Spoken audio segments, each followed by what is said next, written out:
A miña Rosiña ten un cara... No vídeo selfie deste temos a Joel Padín. Este mozo ten tan só 16 anos e acaba de sacar o seu primeiro traballo. O nome deste álbum é Augas Mortas, e nel recolle música tradicional galega. Joel entrou no mundo da música tradicional cando era só un neno, porque os seus pais o obrigaron, aínda que agora é a súa gran paixón. A ver que máis nos conta el. Moi boas, eu son Joel Padín, e como podedes ver detrás miña, teño varias pandeiretas, fago música tradicional. Empecín cando tiña 6 anos, que isto da música, pero xa como por obligación, porque é algo bastante curioso que sempre me gusta contar, non? Porque eu saía do colexio e tal, e meus pais dicíanme, mira Joel, que tens que facer algo, non podes quedar na casa xogando fútbol ou cos animais ou cosas así, que era o que me dedicaba a facer, a comer tortilla de patata e xogar ao fútbol, nada máis facía na miña vida.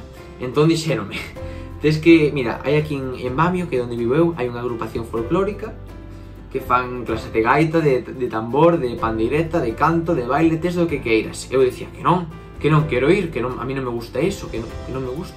Non sabía como repetir yo. E tamén yo meteron na cabeza o meu irmán, que tampouco quería ir, pero bueno, despois conto. Entón, dixome, pois mira, vais ir ali, vas probar e a ver que che parece.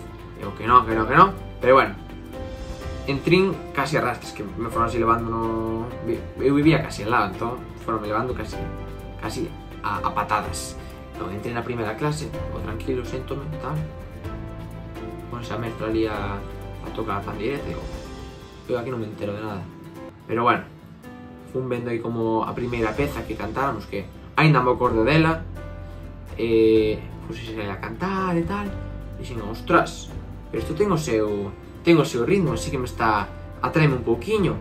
Entón, veo que os meus compañeiros xa lle daban, que estaban ca pandeireta, ca voz cantando, e dicía, ostras, pero isto mola a mí, isto cada vez. Entón foi como, pouco a pouco fun namorando máis, por así decirlo, da música tradicional, e dixen, bueno, vale, está ben. Dixen, na mitad da clase dixen, está ben, vale. Despois seguín, tal, non sei como, puxome a cantar, o que facía con 6 anos, cantar entre moitas comillas, poñome ali, e claro, fixen un pouco parvo, non? A primeira clase, claro, eu acostumado a cantar Pablo Alborán no coche cando volvía do instituto ou do colexio, digo, entón un pouco complicado. E ponese ali a facer os vibratos, os xiros, ou non sei que, digo, mi madriña, pero esta xente o que fai. E ao final, saín da clase e dixen, ama papá, isto gústame, sígueme. Acertáchedes no que quería facer, porque eles o que menos sabían é que me iba a dedicar durante 10 anos máis a música tradicional, que xa manda carallo, 10 anos levo xa facendo música tradicional. Entón, claro, saín dali moi contento e tal, e seguín indo a clases, e metíme a pandeireta, dixen, bueno, pois vou probar en baile, voume probar a facer tambor, bombo, non sei que, pouco a pouco foron pasando os anos, fun pasando por diferentes asociacións, fun recollendo coñecementos de diferentes mestres, e así foi como acabei onde estou agora. A idea, fai un ano e medio, de facer o meu primeiro proxecto, que é Augas Mortas. Sempre me preguntan, Joel, pero por que Augas Mortas? Que o que significa Augas Mortas? Podes dicir, bueno, Augas Mortas, unha auga turbia, auga que está aí un pouco mal, pero non, é moi curioso. As augas mortas é como lle chaman aquí en Vilagarcía as medusas, cando estás ali no porto, ves os pescadores tirando a caña de pescar, pois ves e digo, mira, hai augas mortas, aquí non se pode pescar, porque me enganchan. E as augas mortas son as medusas. É algo bastante curioso, e cando escoitei dixen, ostras, pero este nome ten gancho, mólame.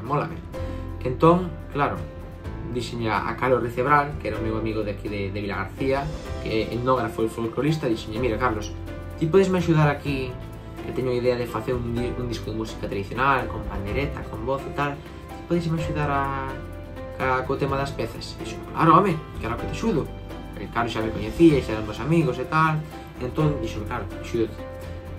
Eu como sou un pouco así especial, por así decirlo, para o tema de escolleita de pezas, entón mira, esta gustache? Eu sí, pero se facemos non sei que, non sei canto, entón daballe moitas voltas. Esta gustache? Sí, tamén. e estaba cheside, e al final tiña 30 pezas na cabeza que dicía, mi madriña, pero onde vamos con 30 pezas? Non podemos facer un disco de 30 pezas. Bueno, podes, pero a ver quen fai eso despois nun concerto, 30 pezas. Pero bueno, ao final decantime por facer moitas menos. Dixeme, bueno, mira, facemos así unhas cantas tal. E claro, a idea principal do disco era facer algo así máis purista, non? Porque falos un home xa que está moi relacionado coa música tradicional, que xa ven desde fai moitos anos facendo música máis purista, estilo gaita, tambor, o típico cuarteto tradicional, non? Un pouco de voz nas voltas. Eu dixen, mira, Carlos, que che parece se facemos algo un pouco máis juvenil? Como teño 16 anos, podo darlle un pouco máis de vidiña. Entón, o disco foi evolucionando por si mesmo. Doulle un pouco de guitarra, dixemos, bueno, pois un acordón tamén quedaba ben, pois tamén un clarinete quedaba moi ben, despois un bombo tamén lle quedaba moi ben, despois non sei que tamén... E ao final, fomos metendo instrumentos para dentro, outro. E ao final, é así como quedou. A verdade é que estou moi contento, moi agradecido con toda a xente que me axudou, moi ilusionado co proxecto. Tamén quería darlle moita importancia ao galego neste tipo de cousas, non? Porque sempre os rapaces da miña idade, polo xeral, non falamos galego, normalmente, especialmente na zona de Vila García. Noutras zonas como Santiago ou Ferrol, ali sí que falan galego, que é unha maravilla, pero aquí, por desgracia, depende por onde mires, cada un ten a súa opinión, non? Pero aquí non acostumamos os rapaces a falar galego, ningún. No meu instituto é algo que, bueno, na miña vida escoitei a un rapaz falar galego comigo no meu instituto, pero bueno, é algo máis secundario, non? Pero sí que lle quería dar moita importancia á música, ao idioma galego neste proxecto, espallalo un pouco máis, porque claro, hai varias pezas que teñen algún rasguño porque está influenciado por los castelanismos. Nalgúna volta, nalgúna copla, así que está un pouco castelanizada, pero de todas formas a maior parte das pezas son totalmente galegas. Como dixen antes, o proxecto nace fai un ano e medio, a idea de facer un disco purista, pero avanza, entón fomos metendo instrumentos, non sei que, non sei quanto, e ao final é como quedou. Estou moi agradecido, a min gustame moito o resultado, e se tivera que recomendar unha canción, sen dubidalo, sería Heleniña, con H, que é unha peza ao que lle puxen moitísimo corazón, e da que estou orgulloso, que ten acordeón, ten guitarra, é unha peza bastante pegadiza, ainda que a volta sí que é verdade que está en castelán, pero de todas formas é unha peza fermosa.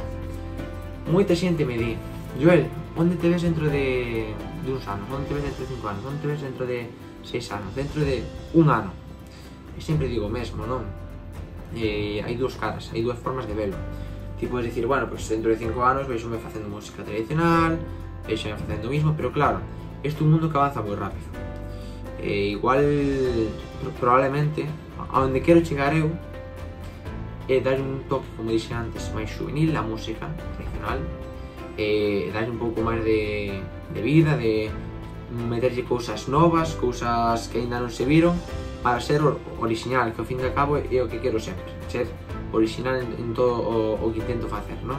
Que creo que a clave do éxito para todo, a originalidade, sen dubidalo, pero de ninguna forma. Pois nada, eu estou moi agradecido con todos, como dixen antes, agradecido ca resposta que tivo o público, porque a verdade é que me sorprendeu moito, porque dixen, bueno, a ver, un disco de música tradicional, entón tira un pouco para atrás, para os rapaces da miña idade, pero non, para nada. Os rapaces da miña idade, os compañeros de clase, os mestres do instituto, sempre me están apoiando, sempre, Joel, cando vas ao lugar? Ou Joel, cando vas a non sei que? E sempre están aí en primeira línea para verme, para apoiarme, sempre preguntándome, sempre escoitando as miñas entrevistas, as intervencións que fago, e a verdade é que estou moi contento. E, sin máis, agradecervos outra vez de novo a todos que me estéis aquí escoitando, que a xente que escoitou o disco espero que lle guste moito, e moitísimas grazas, de verdade. A miña Rosiña ten un carabel e miro, cherindín, cherindaina non lle dou con ele.